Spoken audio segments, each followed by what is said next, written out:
Lepo pozdravljeni na novinarski konferenci poslanske skupine Slovenske ljudske stranke.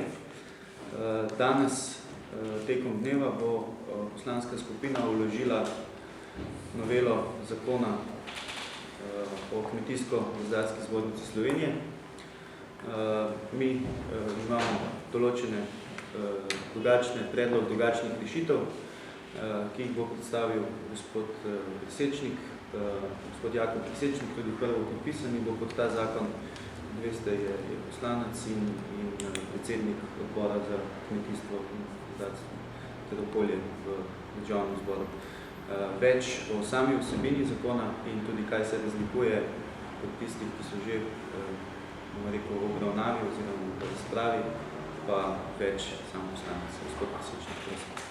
Ja, hvala lepa, lep pozdrav tudi v mojem imenu in v imenu vodje poslanske skupine, kolega Miha Prevca.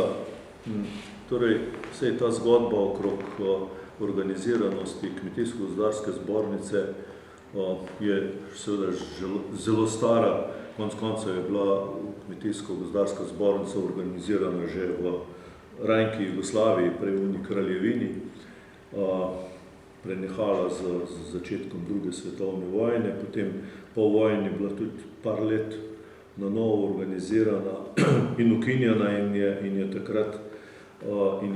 je takrat kmetijstvo in kmetje so v bistvu delovali v okviru gospodarske zbornice vse skozi. Torej, že v 90-ih letih je bila pa ta ideja k sreči realizirana in je, mislim, da tam leta 1999 je bil sprejet na novo, ali pa prvi ta zakon v novi Sloveniji.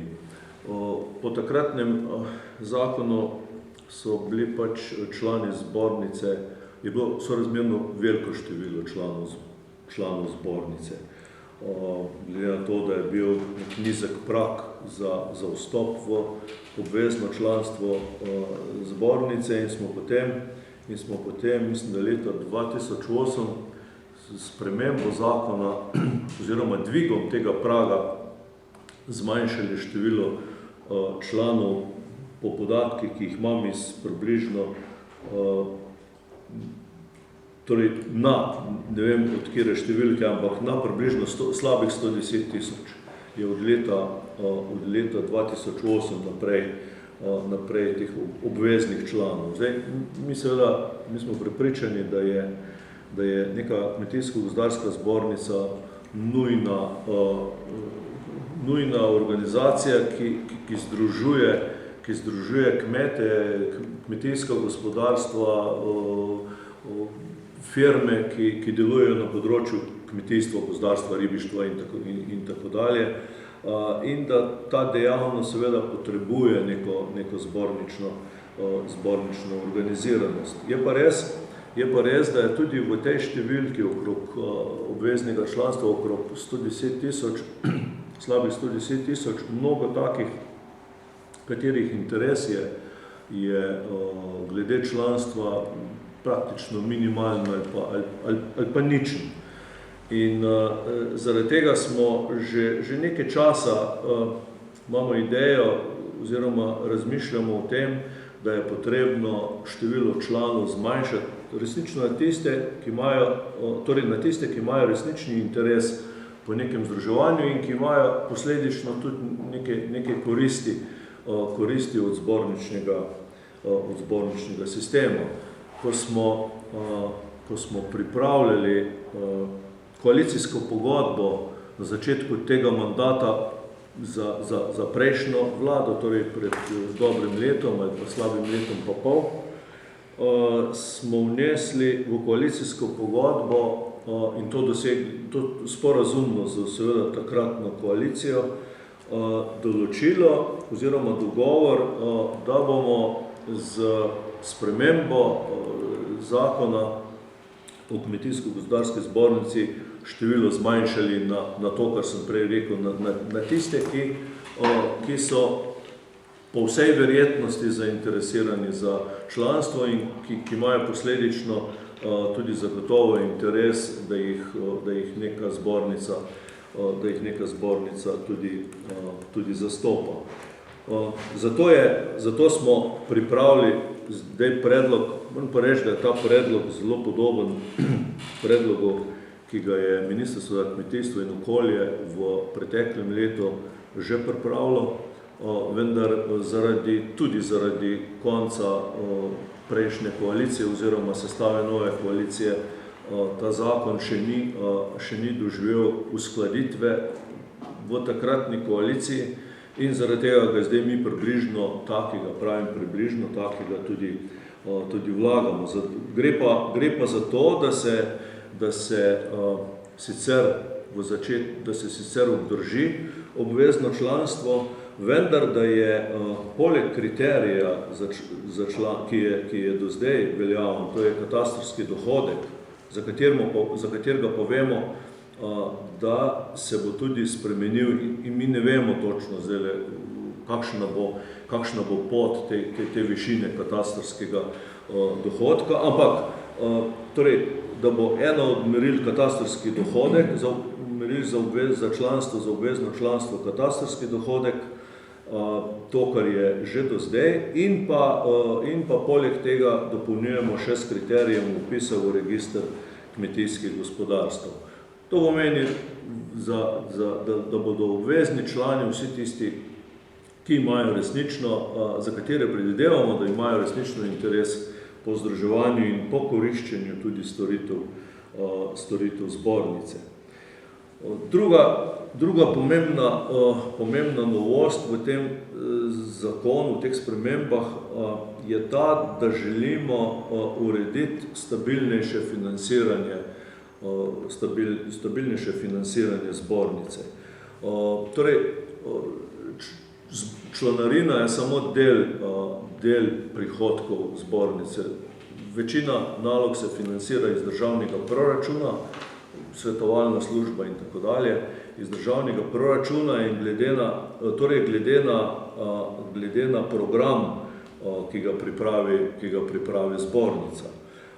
Vendar se je v dosedanjih letih mnogokrat zgodilo, da ta program vlada ni sprejela ali da ga zbornica ni pravočasno pripravila, da je potem zamujala še vlada in je bil včasih ta program sprejet na vladi tam enkrat v maju, celo zgodilo se je juniju, in do takrat je morala zbornica reševati likvidnostni problem z krediti in tako naprej, sicer kratkoročnimi, vendar kljub vsemu.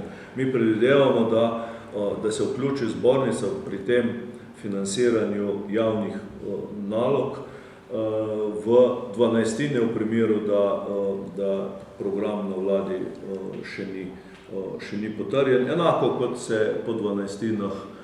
financirajo vse druge inštitucije države, če proračun še ni sprejet. Tretja zadeva, ki se nam zdi pomembna, je, da tudi glede na to, da se bo bistveno zmanjšalo število članov. Predvidevamo, da se bo zmanjšalo na ta način število članov od slabih 110.000 na približno 78.000. To pomeni okrog 30%. In glede na tako zmanjšano število članov predvidevamo tudi zmanjšanje število članov v organih zbornice, tako na območnih enotah zbornice, kot seveda v državni zbornici, kot krovni zbornici. Torej, na ta način predvidevamo, da bo tudi delovanje zbornice zagotovo racionalnejše. In pa četrta zadeva, ki se nam zdi pomembna in ki jo še najbolj pomembna, poleg tega prvega zmanjšanja števila članov, je pa določilo, da zbornica v roku enega leta od uveljavitve tega zakona izvede referendum med člani, med tako zmanjšanim številom članov, referendum o obveznem članstvu zbornice. In na podlagi tega referenduma bodo potem seveda padle odločitve glede obveznega oziroma neobveznega članstva. Menimo, da ker bodo člani tisti, ki so resnično bi morali, bodo po vsej verjetnosti zainteresirani za članstvo, da je korektno, da se same odločijo o tem, ali želijo zbornico z obveznim članstvom ali zbornico z neobveznim članstvom. Torej, to so glavne značilnosti ali pa glavni poudarki v okviru tega sprememb in dopolnitev zakona o kmetijsko-gozdarski zbornici. Hvala lepa. Če so še kakšno dodatno vprašanje? Malenkost smo pojasnila, je nekaj konec.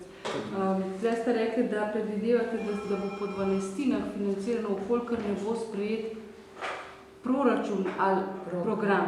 Oboje ste rekli? Torej, jaz mislim, da oboje. V detajle še bomo, ampak ja, oboje, dokler ne bo zagotovljeno financiranje strani proračuna. Gre za naloge državnega pomena, prenesene naloge iz države na zbornico in seveda bo potrebno zavezati tudi zbornico, do kdaj mora svoj program dostaviti vladi in glede na to, kdaj bo vlada potrdila ta program, do takrat predlagamo, da se financira po 12, tako kot vsi ostali organi na nivoju države, v okviru ministrstva in tako naprej. Sandra Trupertevi, mene se nekaj zanima. Zdaj eno leto, recimo, če bi se zakon uveljavil, ne bi imeli obvezni člani samo tisti, ki imajo interes. Kaj pa bi bil pa referendum in bi se ljudje odločali, ali bo obvezno članstvo ali ne bo obvezno članstvo? Torej, v enem letu je treba, oziroma mi predvidevamo uveljavitev zakona seveda takoj, oziroma v 15 dneh, torej uporaba tega zakona od 1.1.14 naprej in v roku enega leta bo po zakonu zbornica dolžna organizirati ta referendum o obveznem oziroma neobveznem članstvu. Do takrat je članstvo obvezno. Do takrat. To se pravi, v primeru, jaz sem prepričan, da je tako, v primeru, da se bo članstvo odločilo za neobvezno članstvo v zbornici, bo treba spremeniti zakon, ker bo treba še zagotovo marsikatero stvar v zakonu tudi doreči oziroma spremeniti.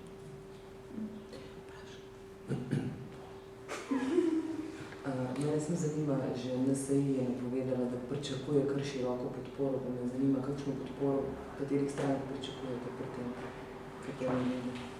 Torej, to ne moramo še v tem trenutku predvidevati. Mi se bomo zavzemali za to, da dopovemo poslanskim skupinam oziroma strankam, da je ta način seveda tisti, na podlagi katerega se bo članstvo odločilo, ampak resnično tisto članstvo, ki bi moralo biti zainteresirano po naših predvidevanjih, da so člani, ne pa vsi tisti, da se o tem odločajo vsi tisti, ki resnično za zbornico najbrž nimajo nič, imajo tam neke manjše površine vinograda, česarkoli, kmetijskega, nekega drugega kmetijskega zemljišča in jim je zbornica, in se jim zbornica zdi popolnoma nepotrebna, da narečem popolnoma nepotrebno strošek tudi članarina. Kako se bo zdaj to sovpadalo z novim katastarskim dohodkom, za katerega ne vemo, da je zdaj veljavno? Zdaj obstaja možnost, da ne bi s 1.1.2014 prišlo v veljavo ta vaša novela, če bi bila sprejeta. Ker nov katastarski dohodek se lahko zamakne še za eno leto. Ja, glejte, vse od katastarskega dohodka seveda je marsikaj odvisno, tega se zavedamo. In v primeru, da bodo bistvene spremembe pri katastarskem dohodku, bo treba seveda eventualno tudi spremeniti kakšno določilo tega zakona. Ampak tega mi tudi po zadnji seji našega odbora se vidi, da se v tem trenutku še ne da točno vedeti, kaj se bo s katastarskim dohodkom dogajalo.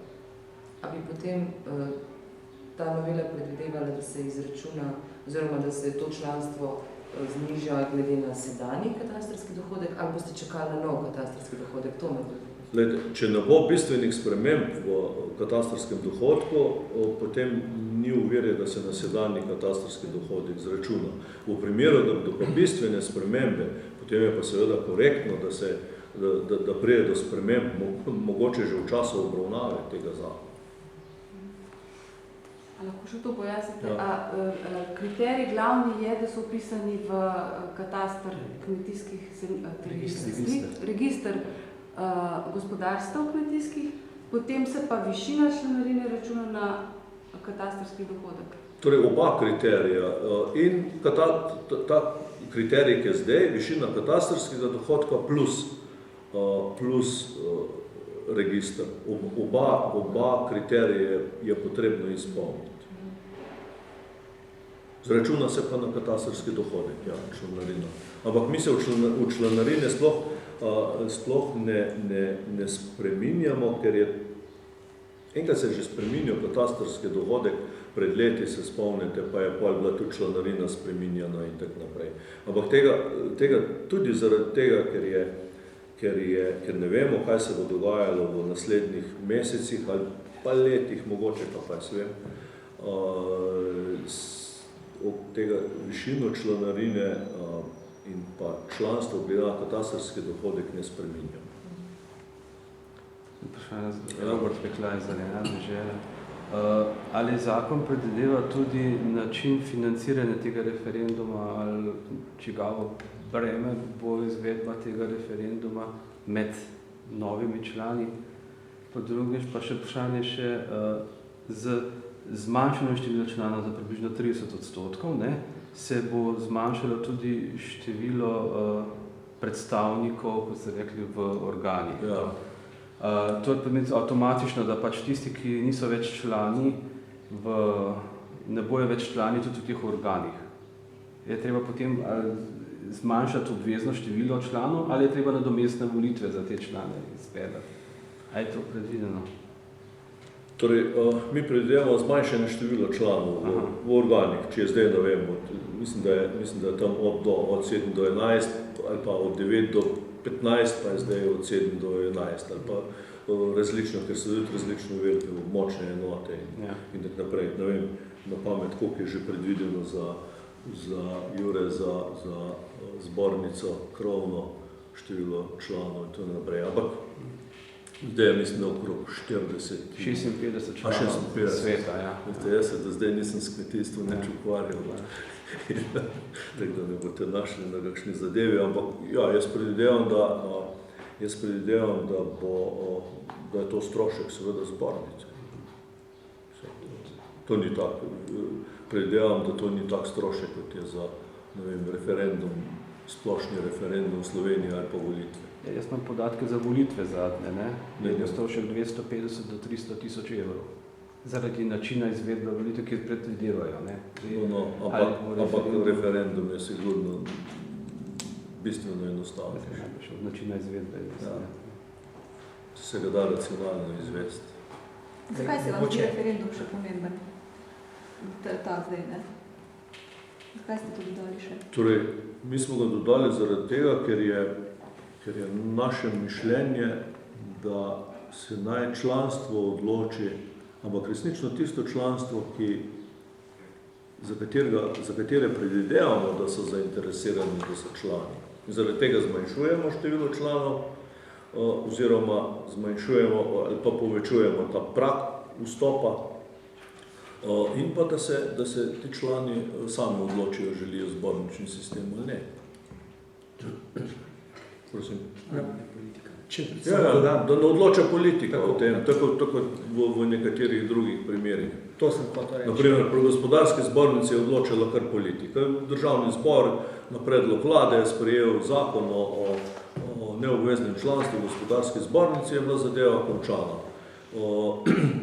Pri obrtni zbornici je bila malo bolj hecna situacija. Tam je tam je zbornica sama naredila, da se spomnite, da je lansko leto referendum in to zelo na hiter. Jaz sem vedno trdil, izredno nepripravljen. Referendum je bil, v parih dneh so ga izvedli in so dobili rezultat tak, kot je bil. In je na podlagi tega rezultata bil pač spremenjen zakon o obrtno-podjetniški zbornici. Zaradi tega mislimo, da je potrebno najprej z zakonom to omogočiti in potem izvesti referendum. A ni to, če zakon določa, da mora zbornica oziroma člani sami izpeljati referendum, tudi v bistvu določiti to spredi politike? A ne bi potem sami člani med seboj odločili, ali rabijo brez, ko se temu reče, zakonske prisile? Tako razmišljanje. Tega že zdaj naredijo, konec konca. Torej, podobno kot je obrtna zbornica naredila. Zakaj bi morali potem politika, če zaradi tega, da ne bo, jaz si predstavljam, da zaradi tega, da ne bo politika forsirala, ali je obvezno, ali je prostovoljno članstvo, ker zdaj je, se vidimo, tudi predlog je bil vložen strani Nove Slovenije. Mi se seveda z nekaterimi stvarmi tam strinjamo, vendar z večino pa ne. In izvesti referendum na sedanje število članov je nesmiselna poteza.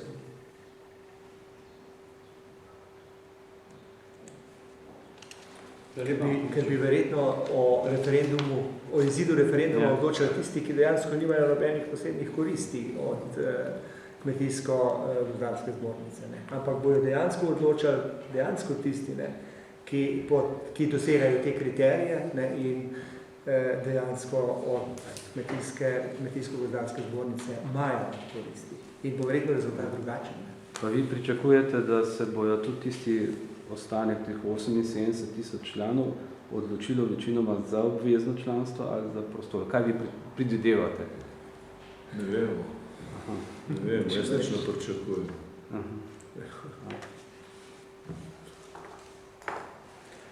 Mi bomo potem pač spoštovali odločitev. Tako kot smo pri obrtno-podjetniški zbornici, spoštovali referendumske izide. Vsak referendum je zagotovo vezan tudi na trenutno situacijo, ki je, da nam rekel, tisti dan v tistem obdobju in tako naprej. Zagotovo je, ko bo ta zakon sprejet, jaz upam, da bo, upam, da bomo prepričali tudi vlado oziroma ministrstvo, da se bo strinjalo z večino, seveda imajo možnost vsi dati še dopolnilne predloge ali pa spremenjene predloge in mi se veselimo kakih boljših predlogov še. In naloga seveda Kmetijsko-gozdarske zbornice bodo tudi konec koncev v tem letu pa nekaj mesecev se dokaže članstvo, da je koristno, da obstoja neka zbornica, kjer bodo vsi tisti, ki jo potrebujejo.